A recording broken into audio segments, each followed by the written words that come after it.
Na 18. septembru 1972 godine во Белград je održana sednica na извршното биро на председателството на Сојузот на комунистите на Југославија, во чија работа учествуваше и председателот на СКЮ Јосип Броз Тито. На седницата е расправено за некои суштински прашања од остварувањето на политиката на Сојузот на комунистите на Југославија и се утврдени мерки кои решително и без колебање треба да се спроведат за отстранување на некои негативни појави во општеството.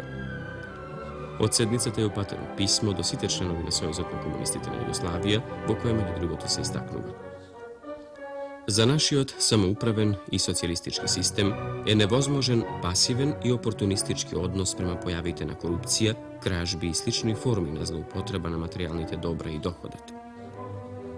Потоа, од комунистите се бара енергична акција за спроведување на економската стабилизација и отстранување на сите негативни појави во сите пори на општеството и општествено-политичките организации и да се поведе решителна борба против причинителите и носителите на сите негативни појави кои го кочат на тамошниот од на самоправниот и социјалистичкиот развиток на нашата земја.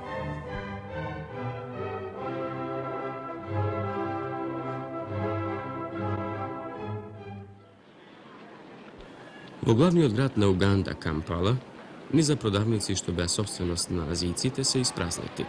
На 18. септември илјадници угански жители од азиско потекло беа протерани од земјата од страна на диктаторот Иди Амин. Пред британското представништво во Кампала, цели семејства во редици чекаа визи за влез во Британија.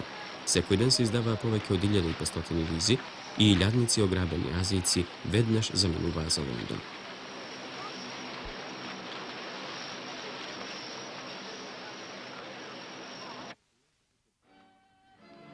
На 18. септември 1066 година една норманска армија се собра во Сент Валери на Сома во Франција, потеткувајќи се за инвазија во Англија.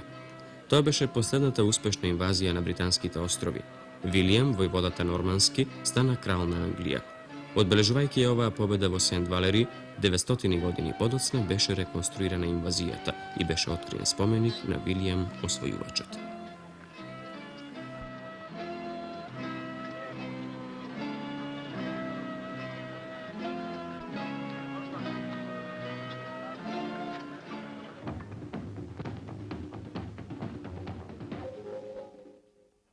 На 19. септември 1942 година и 1944 врз македонскиот народ и борците на Народно-ослободителната војска на Македонија е извршено крваво злосторство од страна на бугарските фашисти и балистичките банди. На 19. септември 1942 година бугарските фашисти, откако претепаа во Прилепската касарна една група македонски патриоти од село Дабница и од Прилеп, ги однесоа во непосредна близина на селото Дабница, каде што ги стрелаа, вршејќи со тоа крваво злосторство над 17 прилепчани и дабничани, комунисти, симпатизери и актери на Народно-ослободителното движење во овој крај.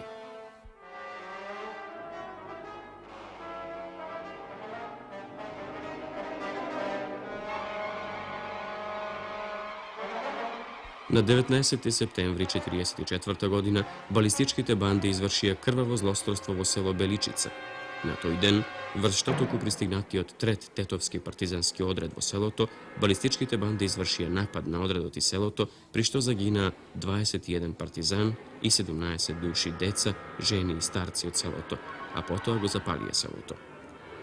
Во тоа крваво злосторство во борбата со балистите, животите ги загубија и народните херои Гоце Стојчевски Амбарче и Тодор Циповски Мерџан. А ова се некои од ликовите на загинати партизани и селани од селото Беличица.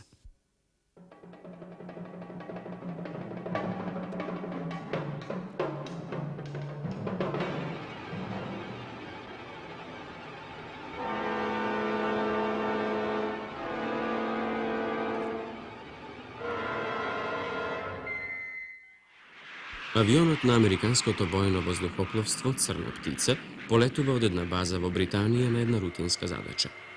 Неговата работа се состои во прелетување на Синајската пустина и фотографирање на воените инсталации во оваа област. Авионот У-2 имаше слични задачи, се до почетокот на 60-тите години кога беше соборен над Советскиот сојуз.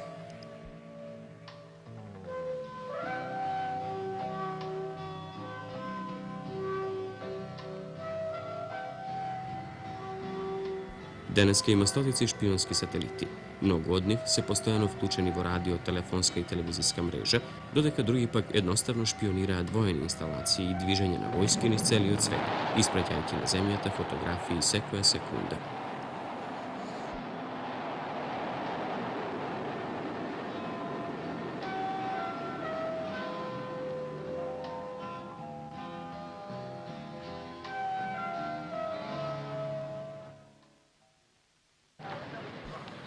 Devetnaeseti septembri 1934. godina. Amerika je zahvati jedan od najgolemite štrajkovi. Na 2. septembri 850.000 tekstilni rabotnici gdje ostavlja alatite barajki nedelna plata od $18. 3 nedelni od štrajk završi su pobjede na rabotnicite, no po serije žestoki sudiri su kontingenti na nacionalnata garda.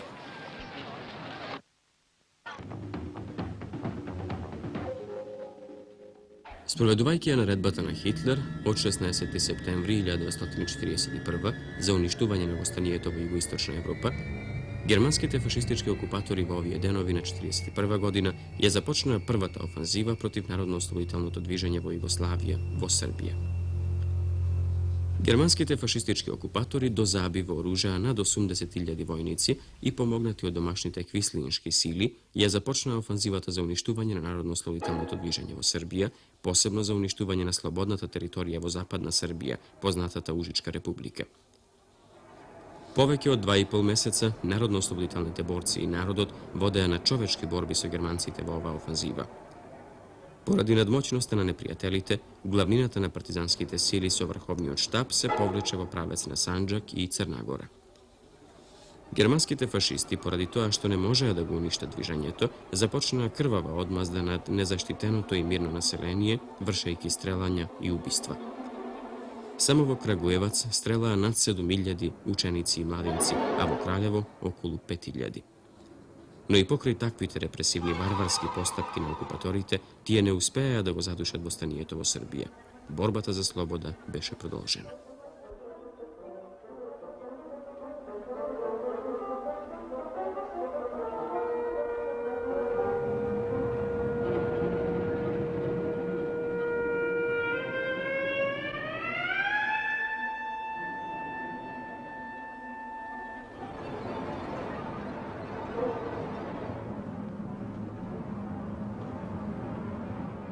Na 20. septembri 1947. godina knezot Folke Bernadotte, predstavnik na Objedinetite nacije za Bliski istok, se naodješe vo New York da podnese izvešte za svoja misija.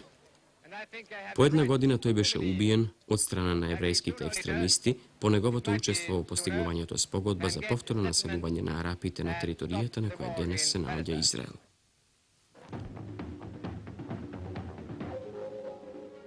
Od 21. septembri do 4. oktobri 1944. godina maršalot Josip Broz Tito predstajuvaše vo Sovjetski Sojuz kada što razgovaraše so Stalin i su drugi sovjetski rukovoditelji. Vo razgovorite među drugo to je postignata soglasnost za učestvo na sovjetskite trupi vo borbite na jugoslovenska teritorija, za probiv na sever kon Ungarija, a prito jedinicite na Crvenata armija da je počituvat i da je priznavat vlasta na nacionalni od komitet na narodno osloboduvanje na Jugoslavija, vo krajevite vo kojike se vodat borbite, a posle toga da je napuštat Jugoslavija. Po ova spogodba silite na Crvenata armija i borcite na narodno-osloboditeljnata vojska na Jugoslavija zajednički se boreja i vo oslobodovanjetu na Belgrad, koja je oslobodena 20. oktobri 1944. godina i vo drugite delovi na severoistočne Jugoslavije.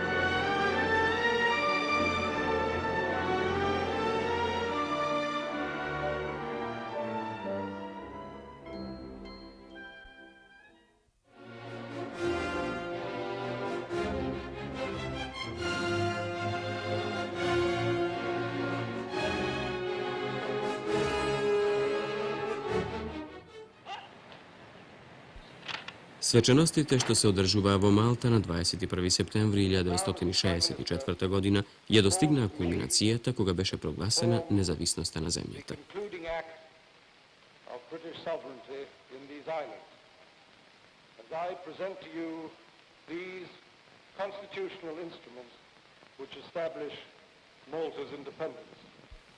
Beše prisutan i britanski od princ Filip, koji oficijalno je pročita deklaracijata za nezavisnost, a na malteški od premijer Borg Oliver mnogi predade ustavnite dokumenti za malteškata nezavisnost.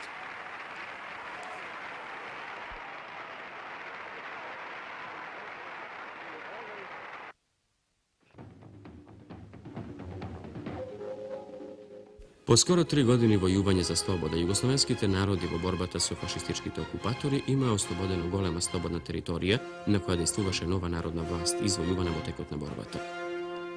Со цел да се уништи народно-ослободителното движење и ослободителната војска во Југославија, фашистичките окупатори, подпомогнати од домашните предавничко-квистинишки сили, на 22. септември 1943 година започнаа нова офанзива, шеста поред. За разлика од претходните офанзиви, кога фашистите со заокружување на главнината на Народно-ослободителната војска и Врховниот штаб имаа намера да ги уништат, оваа шеста офанзива ја водеа низ цела Југославија. Од крајниот север во Словенија до крајниот југ во Македонија. Насекаде се водеа тешки и крвави борби, но и овој пат фашистите не ја постигнаа својата цел. Народно-ослободителната војска и партизанските одреди на Југославија ослободуваа нови територии низ цела Југославија. Токму во времето кога се водеа борбите од оваа офанзива во Босна беше создадена голема слободна територија, што овозможуваше одржување на второто заседание на Авној во Јајце на 29. ноември 1943 година, кога со историските одлуки на заседанието е прогласена нова демократска федеративна Југославија, братска заедница на сите народи и народности што живеат во неа. 22. септември 1970 година председателот Гамал Абдел Насер во Каиро ги пречекува делегатите од другите арапски земји кои ќе учествуваат на состанокот на врвот со цел да се надмине јазот меѓу Јордан и палестинците. Состанокот заврши со успех и беше постигната спогодба меѓу двете страни, а ова беше еден од последните јавни настапи на Насер. Една недела подоцна, тој умре во својата 52 година по цели 16 години управување со земјата.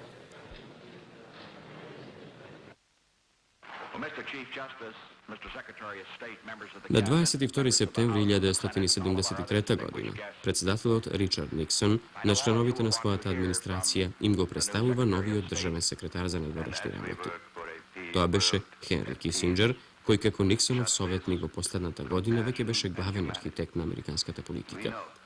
Во наредните 3 години, 50-годишниот Кисинџер од германско-еврејско потекло ќе игра една од главните улоги во светските настани.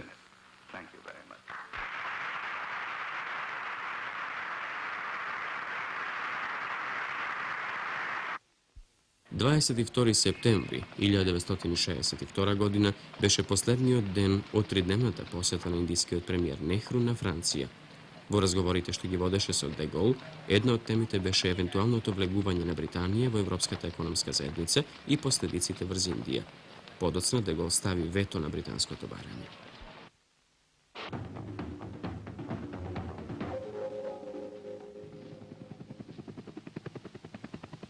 Хеликоптерот што го гледате лета над поплавените области во централно-американската држава Хондурас.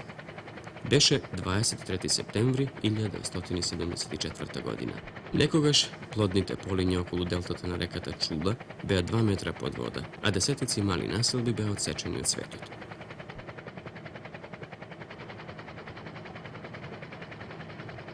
Во поплавите загинаа илјадници лица, а уништениот род на градинарските култури го доведоа Хондурас во незавидна економска ситуација.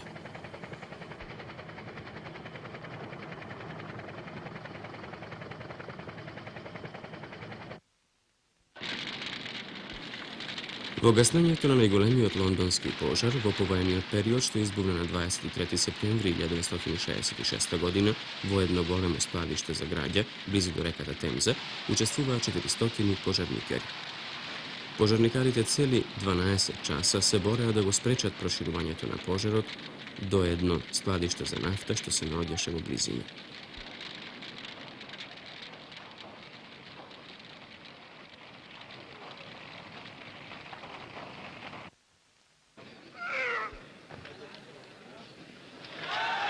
Sovetski odigač na tovara Vasilij Aleksejev postavi dva nove svetski rekorda na 23. septembri 1975. godine v Moskva, кога ја бранеше титулата шампион во апсолутна конкуренција.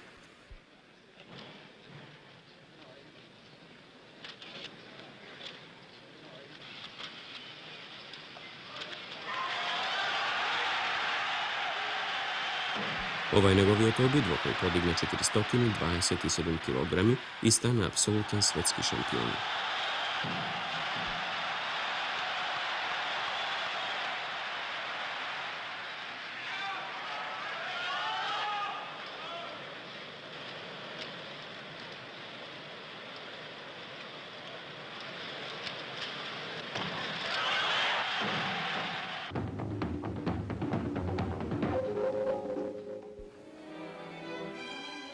Во 1689 година, македонците од североисточните делови на Македонија се дигнаа на востание против османлиите под воство на војводата Карпош. Востаниците ослободија поголем број градови – Кратово, Злетово, Крива Паланка, Куманово и стигнаа до Штип и Велес. Меѓутоа, по повлекувањето на австриските војски од Македонија, кои се наоѓале во поход кон Македонија, османлиските сили успеале за брзо време да се консолидираат, се упатиле кон востаничките реони и за кусо време го задушиле востанието. Водачот на востанието, Карпош, бил фатен, донесен во Скопје и откако бил подвргнат на нечовечки измачувања, бил жив набиен на кол на Скопскиот камен мост, а потоа фрлен во Вардар. Со погубувањето на водачот на востанието, тоа било конечно задушено, а возмакедонскиот народ кој мечтал за слобода започнала одмазда од страна на османлиите.